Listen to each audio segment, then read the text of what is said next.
Tuesday, October 16, for those who will believe in me.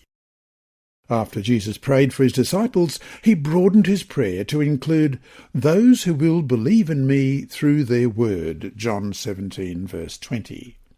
Question, read John chapter 17, verses 20 through to 26. What was Jesus' greatest wish for those who would later believe in the gospel message? Why is it so important that this prayer be fulfilled?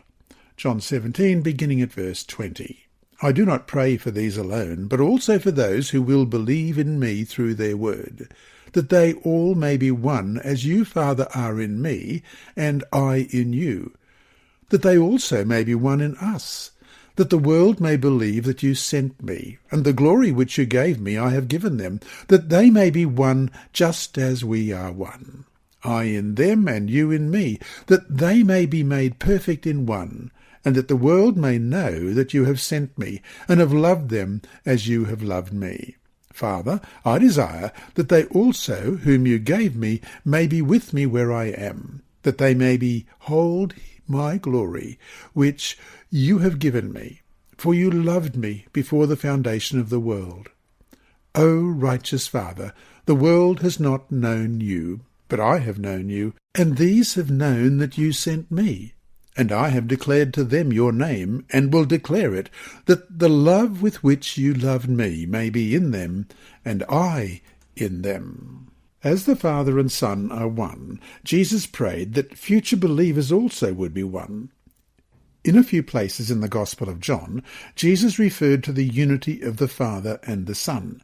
They never act independently of each other, but are always united in everything.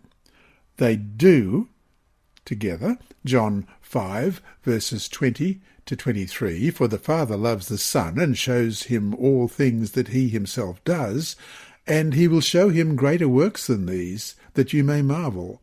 For as the Father raises the dead and gives life to them, even so the Son gives life to whom he will. For the Father judges no one, but has committed all judgment to the Son, that all should honour the Son just as they honour the Father. He who does not honour the Son does not honour the Father who sent him. They share a common love for fallen humanity to the extent that the Father was willing to give his Son for the world, and the Son was willing to give his life for it too. John 3:16, for God so loved the world that he gave his only begotten Son, that whoever believes in him should not perish, but have everlasting life. And John 10, verse 15, as the Father knows me, even so I know the Father, and I lay down my life for the sheep. The unity Jesus refers to in this prayer is a unity of love and purpose, as it is between Father and Son. John 13:35. By this all men will know that you are my disciples, if you have love for one another. Manifesting this unity in love will give public confirmation both of their relationship with Jesus and with the Father.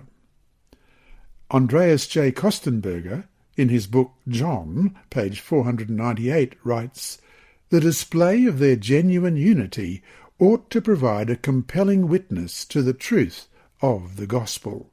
End of quote. This is how the world will know that Jesus is the Saviour. In other words, this unity Jesus prayed for cannot be invisible. How can the world be convinced of the truthfulness of the gospel if it cannot see love and unity among God's people? Ellen White writes in Testimonies for the Church, Volume 4, page 17, God is leading out a people to stand in perfect unity upon the platform of eternal truth. God designs that his people should all come into the unity of the faith. The prayer of Christ just prior to his crucifixion was that his disciples might be one, even as he was one with the Father, that the world might believe that the Father had sent him.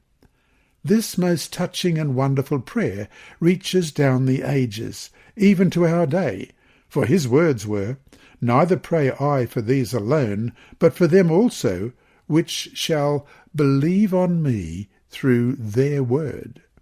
How earnestly should the professed followers of Christ seek to answer this prayer in their lives." End of quote. And so to finish the day, what are we doing in our lives and churches to help reach the kind of unity presented here? Why is a certain amount of death to self crucial for each of us if we want our church to be united as it should be?